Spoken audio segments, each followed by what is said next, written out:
유대인 랍비에게요, 하나님께서 주신 10가지 계명 가운데 가장 중요한 계명이 뭐냐 이렇게 물으면 뭐라고 대답할 것 같아요? 여러분에게 물으면 어느 계명이 제일 중요하다고 생각하세요? 10가지 계명 가운데 걔도 1계명 아니겠습니까? 그죠? 너는 나 외에 다른 신을 내 앞에 두지 말아라. 왜냐하면 거의 같은 계명을 두 번째 또 2계명에서 반복하셨잖아요. 우상을 만들거나 섬기지 말아라. 얼마나 중요하시면 1번, 2번 계명 굉장히 비슷한데 맨 앞에 두셨을까? 당연히 1계명이 가장 중요할 것 같은데 유대인 랍비들한테 10계명 가운데 어느 계명이 가장 중요합니까? 그러면 놀랍게도요 4계명 그렇게 대답하시는 분이 주로 이릅니다. 4계명이 가장 중요해요. 왜 4계명이 중요하다고 생각하느냐 그렇게 물으면 이분들이 이렇게 대답해요. 그러니까 하나님께서 맨 마지막에 두셨다. 10계명이 두 돌비에 있지 않습니까? 하나는 첫 계명에서 4번째 계명, 여긴 다섯에서 10번째 계명 이렇게 했는데 가장 중요하기 때문에 가장 밑바닥에 맨 마지막에 하나님께서 말씀하셨다 이렇게 대답을 한대요. 그러니까 이거 생각하기 전에 이 사람에 관한 거 얘기하면 가장 중요한 계명이 어떤 계명인가? 어떤 계명이라고 얘기할 것 같아요? 이 사람은 10계명이라고 생각해요. 내 이웃을 탐내지 말라. 왜? 그러니까 가장 맨 밑바닥에 두셨다는 거예요. 이유를 물어보면 그분들은 이렇게 설명해요. 10번째 탐심을 잡아야 위에 거 다 잡을 수 있다는 거예요. 부모 공경하지 않고 살인하고 간음하고 거짓 증거하고 도적질하고 이 모든 것들이 다 탐심에서 나온다는 거예요. 탐심을 잡을 수 있으면 더 소유하려는 이 마음만 잡을 수 있으면 나머지 다 잡힌다는 거예요. 왜 4계명 안식일을 거룩하게 지키는 계명이 이 왼쪽에 있는 이 하나님 섬기는 계명 가운데 가장 중요한가? 안식일을 거룩하게 지키면 나머지 다 된다는 거예요. 그래서 안식일 계명이 가장 중요한 계명으로 생각해요, 이분들은. 그래서 그런데 다른 어떤 것보다도요, 정말 유대인들은 안식일 중심으로 사는 것 같아요. 다른 건 어떻게 지키는지 모르겠는데 이거 하나만 정말 철저하게 지키는 것 같아요.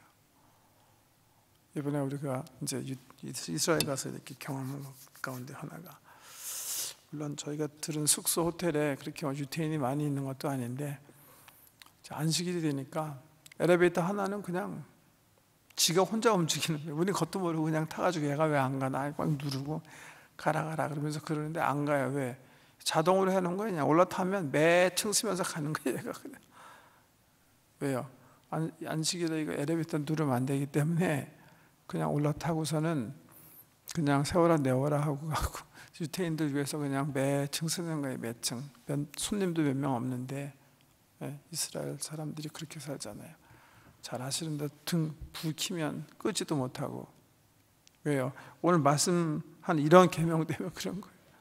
자주 안식일을 끔찍하게 중요하게 지키면서 이런 말씀, 아주 안식일엔 너의 모든 처소에 불도 피우지 말지니라. 그러니까 불 켜면 끄지 못하고 꺼 있으면 켜지 못해요. 왜? 2절 보면 여세 동안 일하고 7째 날은 너희를 위한 거룩한 날이니 여호와께 엄숙한 안식일이라. 누구든지 이 날에 일하는 자는 죽일지니. 그러니까 금요일 저녁 해골각하는 거를 정말 모든 식구들이 기다리는 거예요.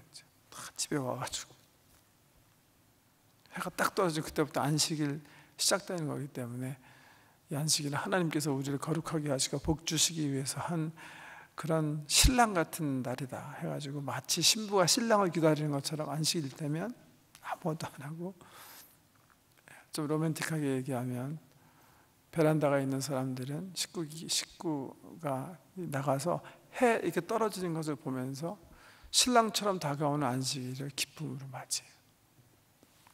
가족들이 모여서 안식일 촛불, 엄마가 안식일 촛불을 켜고, 그리고 안식일 주신 하나님을 찬양하면서 그 다음날 해 지기까지 정말 일하지 않고 다른 어떤 날보다도 가장 엄마가 정성껏 준비한 음식 먹으면서 회당도 절대로 차 타고 가지 않고 큰 길 건너가면 안 되니까 꼭 그 블락 안에 있는 회당을 왔다 갔다 하면서 예배드리고 말씀 받고 하면서 하루를 보내요. 안식일. 왜 그렇게 이분들은 안식일을 중요하게 생각하는가? 안식일만 철저하게 지키면 하나님 외에 다른 그 신을 두지 않고 우상 섬기지 않고 하나님 일 망령되이 일거지 않고 뭐 이분들 생각하기엔 실질적으로 안식일 계명만 잘 지키면 1계명에서 10계명까지 철저하게 다 지킬 수 있다고 생각해요.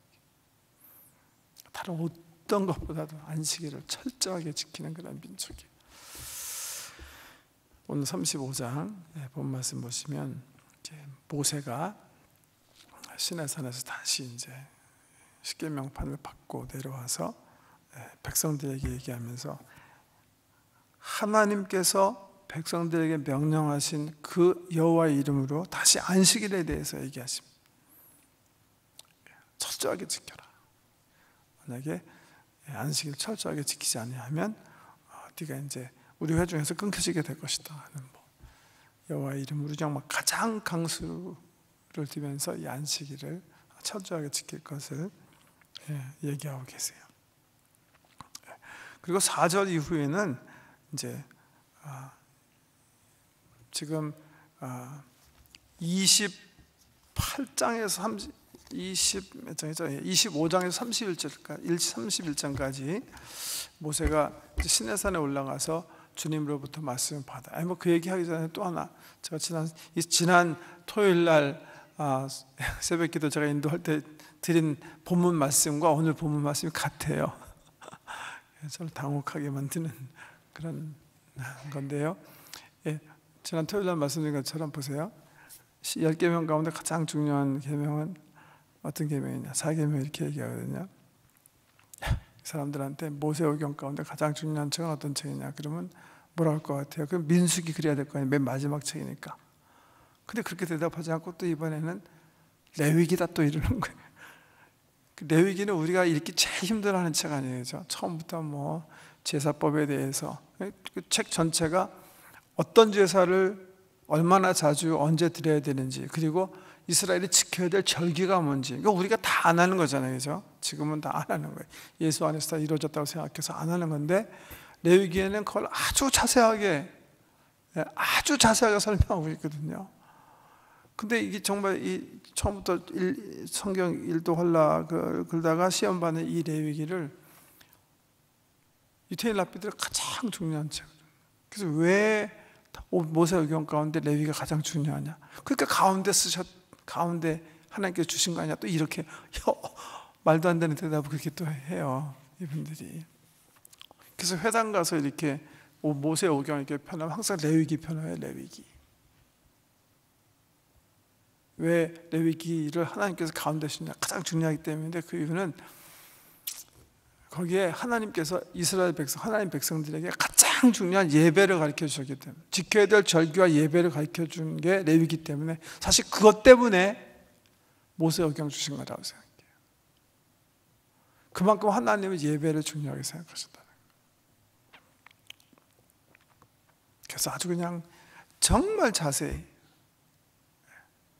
여러분, 우리가 지난주에 모세가 40일 동안 산 위에 올라가서 하나님과 대화하면서 율법과 예배법 배우는 동안에 밑에서 이스라엘 백성들이 모세가 40일 행방불명된 것 때문에 아론과 함께 금송아지 만들고서 그 앞에서 뛰어들면서 예배하잖아요. 기억하세요? 우리가 그 본문 공부는 안 했지만 1.15 목사운동 보시면 모세가 나와서 탁구 치잖아요. 아론한테 너 어떻게 이런 실수했냐 그랬더니 백성들이 원해서 금 가져오라 그래서 불 속에 던졌더니 금송아지가 되더라. 그래서 뭐 그냥 그렇게 됐다. 얼마나 빠르게 조잡하게 조급하게 예배하고 마음대로 예배했습니까? 근데 하나님은 그렇게 뭐 내가 기분 나는 대로 예배하는 거 원치 않으세요. 그래서 아주 자세하게 가르쳐 주시는 거예요. 그래서 레위기에는 아주 자세하게 무슨 예배를, 무슨 제사를 언제 어떻게 드려야 되는지 아주 자세하게, 시간까지 명확하게, 횟수도 명확하게, 제물도 명확하게, 누가 드려야 되는지 아주 자세하게 가르쳐 주세요. 근데 그 예배 종류와 절기를 가르쳐 주시기 전에 그것을 하게 하기 위해서 출애굽기에서는 미리 가르쳐 주시는 게 있어요. 그게 뭐예요? 외형적인 것들이에요. 성소, 그러니까 그 텐트 타버나클, 성막성전에 대해서 가르쳐 줘요. 어떻게 져야 되는지, 그리고 그 성막성전을 어떻게 짓고, 그리고 누가 거기서 이제 어떻게 행하면서 제사 지내야 되는지, 그러니까 제사장들에 대해서 얘기하세요. 그 규례를 세우시는 거예요. 실질적으로 예배하는 거 이제 레위기에서, 유대인들이 생각하는 가장 중요한 그 레위기에서 백성들이 어떻게 하나님을, 어떤 제사를 하나님께 드려야 되는지 가르쳐 주기 전에 외형적인 성막, 그리고 그 안에서 사역해야 할 제사장들의 규례를 말씀하시는 거예요. 근데 출애굽기에서 얘기하시는데 그 규례를 십계명 주시고 모세에게 자세하게 가르쳐 주세요. 그 기사가 출애굽기 25장에서 31장까지 나와 있는 거예요. 근데 이 책을 읽다 보면 이걸 또 반복하는 거예요. 이미 가르쳐 주신 걸 또 반복해서, 이제 모세한테 얘기할 때는, 얘야, 내려가서 백성들에게 헌물 받아가지고 이렇게 져라, 이렇게 져야 할 것이다, 이렇게 가르쳐 주셨는데, 현재형으로 다시 반복하고 과거형으로 다시 반복, 똑같은 건데 그냥 조금만 다른 각도에서 환경 변하고 환경을 변하게 하고 똑같은 말을 또 반복해요. 사실 35절 이제 4절 이하 읽어보면 다시 23장에서부터 31장에 걸쳐서 자세하게 설명한 얘기를 다시 반복해서 말씀하시죠. 백성들로 하여금 성막 성전 질 때 필요한 거, 그 다음에 제사장 옷에 입을 때 필요한 것들을 헌물 받아라, 이렇게 명령하셨기 때문에 모세가 그 말을 다시 전하면서 이런 것이 필요하니까 가져와라, 그런 기사예요, 오늘 기사가. 예. 제가 이기준 집사님께 말씀드려 보니까 저랑 성도님들 일행이 그 이스라엘 갔을 때 안 목사님께서 이렇게 텐트 카버넌트 성막성전 이렇게 유튜브로 이렇게 보여주셔서 자세히 보셨을 줄 아는데 아주 화려해요. 아주 화려합니다. 한번 보세요. 그냥 사진으로만 보세요. 저런 거예요, 저런. 세로가 한 45m, 가로는 한 22m 정도 되는, 잘 보이지 않겠지만 줄로 연결이 되어서 항상 이동할 수 있는 성막 텐트예요. 레위인들이 이제 구름이 머물면 저기다 텐트를 치고 저렇게 성막을 만들었다가 구름이 위로 떠가지고 이동하기 시작하면, 구름이 위로 올라가면, 하나님의 임재 상징인 구름이 지성소에서 나와서 하늘로 올라가면 이제 레위인들이 가가지고서는 그것도 이제 어떻게 거두라고 다 명령하셨으니까 다 뽑아요. 그래갖고 짊어지고 가는 거예요. 언제까지? 다시 구름이 머물 때까지. 머무르면 또 치는 거예요. 이스라엘 백성들은 저 사면에 네 지파씩 이렇게, 죄송합니다, 세 지파씩 이렇게 나누어서 성막 중심으로 전체가 이렇게 텐트를 치는 거예요. 하나님의 임재 구름이 머무르면 저 사면은 이스라엘 백성들이 나누어서 텐트를 치는 거예요. 뜨면 레위인들은 저 텐트, 이를테면 이제 지게에 짊어지고 나머지는 자기 텐트 걷어가지고서는 저거 따라서 가는 거예요. 그렇게 광야에서 40년 생활하는 거예요. 40년. 성막선전인데 이미 공부하셨다니까 그냥 보세요. 저기 맨 앞에 문 열고 들어가면 번제단 있고, 그 앞에가 물두덩, 노수로 만든 물두덩. 제사장들이 성소 들어가기 전에 성결례를 하는데요. 저기 열고 들어가면 이제 그냥 사진 한번 보여주세요. 네. 성소에 들어가면 그 전이요. 그 성소에 들어가면 거기에 뭐가 있죠? 세 가지 기구가 있어요. 하나는 떡상이 있고, 또 하나는 분향단이 있고, 또 하나는 등불 있어요. 그리고 휘장막을 열고 들어가면 거기에 이제 언약궤가 있는 지성소죠. 저렇게 되어 있는 거예요. 저기에 쓸 물건도 쓸 물건이지만, 또 이제 보여드리면 그 다음 사진 보면 이게 제사장 옷이에요. 왼쪽에 보이는 하얀 옷은 일반 제사장이에요. 오른쪽은 대제사장이에요. 제사장은 그냥 화이트에다가 이렇게 벨트를 한 반면에 대제사장은 아주 화려하게 저렇게 입혔어요. 지금 보여드리는 사진은, 이거는 이번에 우리 이스라엘 여행 가서 찍어온 사진인데, 잘 안 보이시죠? 보이세요?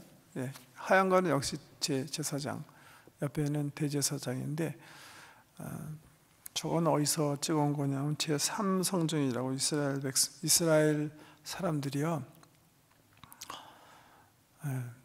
꿈꾸고 있는 게 있어요. 꿈꾸고 있는 게 뭐냐면, 지금 모스크가 세워진 모리아산, 즉 이제 예루살렘 성전, 헤롯 성전이 있었던, 지금은 모스크가 세워진 그 자리에 자기네도 성전 세우는 거예요. 어떻게 세울까 상상도 안 돼요. 제 생각에는 정말 뭐 다 죽든지 뭐 정말 3차 세계대전이 일어날지 수인지 모르겠는데, 이분들은 짓는 거를 염두에 두고 그 성전이 지어지면, 그러니까 이제 그 기회가 지어지면 질 성전도 모형도 다 만들어 놓고, 그 속에 가주 들어갈 것들을 다 만들어 놨어요. 이렇게. 저거는 그 사람네 말로 진짜 대제사장이 입히기 위해서 이미 만들어 놓은 옷이에요. 그런 거 하면 그 속에 들어갈, 그 또 하나 사진 찍어온 거 있죠. 이것도 촛대인데요. 촛대. 이것도 다 만들어 놨어요. 그냥요, 다.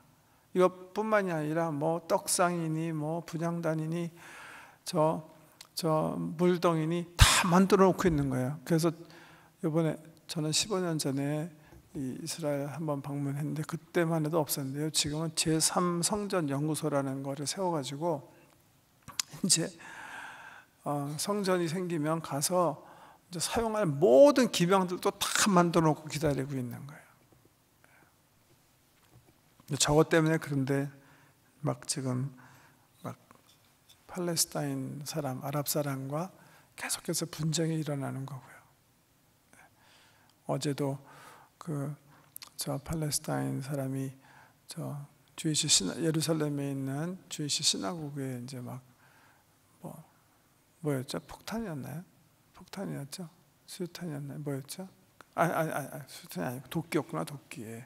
도끼 들고 가가지고 저 랍비 4명 죽였잖아요, 그죠? 그 사람은 이제 총 맞아서 죽고 그래가지고 끔찍한 그 사태가 벌어졌는데, 최근에 왜 이런 사태가 벌어졌는가? 그거는 한 달 전에 그 이스라엘 그 구구파 랍비가 그래도 감히 하지 못하는 말을 해버린 거예요. 지금 이제 모스크에 우리 이스라엘 사람도 예배해야 되겠다. 그 지역은 두 성전이, 두 종교가 나눠서 써야 된다, 이런 말 했기 때문에 그 소리를 듣고 이제 이슬람이 그 사람을 죽여버린 거예요. 암살한 거예요. 거기서부터 시작되는 거예요. 그러니까 암살한 사람을 또 이스라엘 경찰이 죽이고, 그 이후로 또 뭐 팔레스타인들이 너무나 이제 막 화가 나가지고 저는 계속 보복해가지고, 지금 어제는 이제 막 4명까지 죽여야 되는데, 참 참 끔찍한 일이죠. 네. 저 모형들이 이 구약 성경에 있는 그 가르침 그대로 이렇게 만든 거예요. 그대로 그 모습 그대로.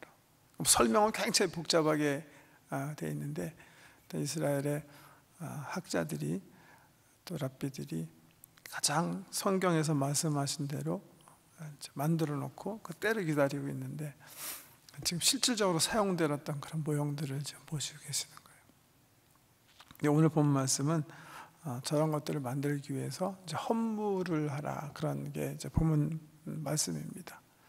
그러니까 좀 아까 보시면 그 성막만 해도 엄청나게 막 화려하잖아요. 그 당시, 지금도 저렇게 막 컬러가 그냥 화려한데 그 당시만 해도 저런 것 정말 귀한 물건들이고 귀한 색상들이었거든요. 그런 것들을 이제 하나님께서 모세에게 명령해서 백성들에게 이제 수고해라, 받아라, 그렇게 얘기하시면서 오늘 본 말씀 보시면, 오늘 본문이 이제 9절까지밖에 없기 때문에 잘 안 보이는데 이미 우리 23장 이후에도 벌써 우리 하나님께서 사실은 우리 하나님께서 계획하셔가지고 이 예배법을 만드셨고 성막도 하나님께서 디자인해서 가르쳐 주셨고 하면서 이제 헌물을 이제 그 백성들로부터 받도록 하는데 이미 말씀하신 거를 모세가 다시 반복해서 백성들한테 얘기하는 거예요. 근데 오늘 35장에 보면 헌물에 있어서 굉장히 중요한 법칙이 계속 반복해서 나옵니다. 35장 5절 말씀을 본문에 보면 너희의 소유 중에서 너희는 여호와께 드릴 것을 택하되 마음에 원하는 자는 누구든지 그것을 가져다가 여호와께 드릴지니, 이렇게 얘기하셨고요. 또 본문은 바뀌지만 21절 보시면 이스라엘 자손의 온 회중이 모세 앞에서 물러갔더니 마음이 감동된 모든 자와 자원하는 모든 자가 와서 회막을 짓기 위하여 그 속에서 쓸 모든 것을 위하여 거룩한 옷을 위하여 예물을 가져다가 여호와께 드렸으니. 또 26절에도 보면 마음의 감동을 받아 슬기로운 모든 여인은 염소털로 실을 뽑았으며, 또 29절 마음에 자원하는 남녀는 누구나 여호와께서 모세의 손을 빌어 명령하신 모든 것을 만들기 위하여 물품을 드렸으니 이것이 이스라엘 자손이 여호와께 자원하여 드린 예물이니라. 이 출애굽기에서 처음 이스라엘 백성들에게 하나님께서 헌금을 가르치시는 거예요. 헌물하도록 하시는 거예요. 이때 돈을 가져온 게 아니라 이 당시는 이스라엘 백성들이 지금 출애굽해서 가져 나온 물품들 가운데 하나님의 전을 짓고 제사장들의 옷을 만들고 그 안에서 제사 드릴 것들, 나중에 이제 양소도 마찬가지인데요. 이런 것들 얘기하면서 하나님께서 이스라엘 백성들에게 예배법을 가르치면서 헌금하는 가장 중요한 원칙들을 가르칩니다. 하나님께서 주신 것 가운데 드리되 누구의 재물을 받으라 그랬어요? 자원하는 사람, 마음에 감동 있는 사람, 기쁨으로 드리기 원하는 사람이에요. 아까 우리 박주민 집사님 기도하시면서 이 구약을 참 제가 함께 기도하면서 잘 해석하셨다 이렇게 생각이 들었는데, 지금 우리한테는 무슨 성막 지으라고 명령하신 건 아니잖아요. 이 성막은 뭐의 모형이에요? 하나님 나라의 모형이에요. 하나님 나라를 이제 지금은 신약시대는 정말 만들어 나가는 거예요. 하나님 나라 일꾼들은 어떤 자세로 일해야 합니까? 자원하는 마음으로 일할 줄 알아요. 기쁨으로. 내 마음에 그 섬김의 기쁨이 있기 때문에 하나님 섬기고 교회 섬기고 세상 섬기는 걸 하나님은 너무 좋아하세요. 하지 말아야 될 거는 억지로 하는 거예요. 체면 때문에 하는 거예요. 눈치 때문에 하는 거예요. 이런 것들은 하나님 기뻐하지 않으세요. 받으실 수 없는 헌신, 받으실 수 없는 예물, 관심 없으신 예물.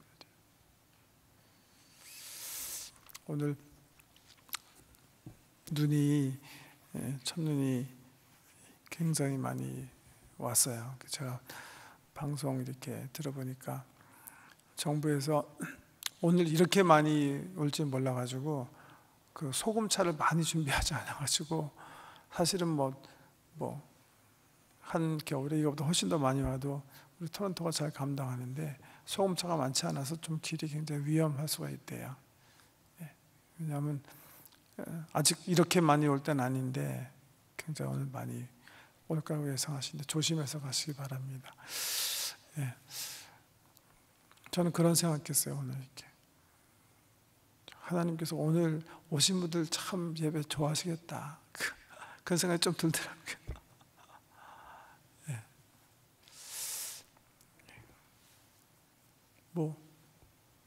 오시기 원치 않으셨으면 눈이라는 좋은 핑계가 있어서 좀 쉬셔도 되는데, 주님 예배하기 원하시는 분들이 오늘 오시겠구나, 그런 생각을 하면서 참 몇 명이 모일지 모르지만 우리 하나님 기뻐하시겠다. 그렇다고 무조건 이제부터 눈 오고 비 오고 그렇게 위험한데 오라는 건 아니에요. 상식으로 잘 판단해서 하시면 돼요. 좀 그런 생각이 들었다는 거예요. 하나님을 이렇게 자원하는 마음으로 내 스스로 내가 하나님을 기쁘게 하기 원한다, 내가 하나님 섬겨야지, 그런 마음을 정말 갸륵하게 여기시고 기뻐하시는. 반대로요, 예배를 드리면서도 있잖아요, 예배를 이렇게 하나님과 이렇게 장사하는 것처럼 드리시는 분도 계시는 것 같아요. 내가 이거를 해야 더 국물이 떨어지니까 하나님 그런 건 별로 안 기뻐하실 것 같아요. 우리의 자녀가 말이죠, 우리에게 나와서 사랑해요 그러는데 그 말하는 이유가 딴 데 있으면 그 사랑의 고백을 우리가 기쁘게 받겠습니까? 그건 아니잖아요, 그죠? 그 사랑 고백하는 자녀가 참 기쁘니까 나도 기뻐하면서 사랑을 나누고 상을 줄 수 있겠지만, 만약에 나온 자녀가 사랑합니다, 예배합니다 하는 이유가 더 뭔가 이렇게 받아내기 위해서라면, 그런 불순한 동기라면 그건 정말 하나님 기뻐하신 예배일까요? 자원하는 마음, 정말 사랑하는 마음, 주님을 기뻐하는 마음, 성령의 감동이 있는 마음, 이런 거 하나님께서 정말 기뻐하시는 제사다. 어디서 예배를 드리고 어디서 기도를 드리고 또 언제 헌금을 하시고 헌물을 하시든지 정말 중심에서 나오는 진실함으로 예배하시고 또 헌금도 하시고 기도도 하시는 저와 여러분 되시길 주의 이름으로 축복합니다. 그런 제사를 하나님께서 너무 기뻐하셔서 우리 예수님께서 요한복음 4장에 그렇게 말씀하셨죠. 그런 예배자를 내가 찾는다. 하나님 어디 계십니까? 그렇게 찾아다니는 것보다 정말 신령과 진정한 마음으로 하나님께 나와서 그런 자를 오히려 찾고 계시는, 만나고 싶어 하시는 그런 주님의 은총을 꼭 경험하시길 주의 이름으로 축복합니다. 기도드리겠습니다.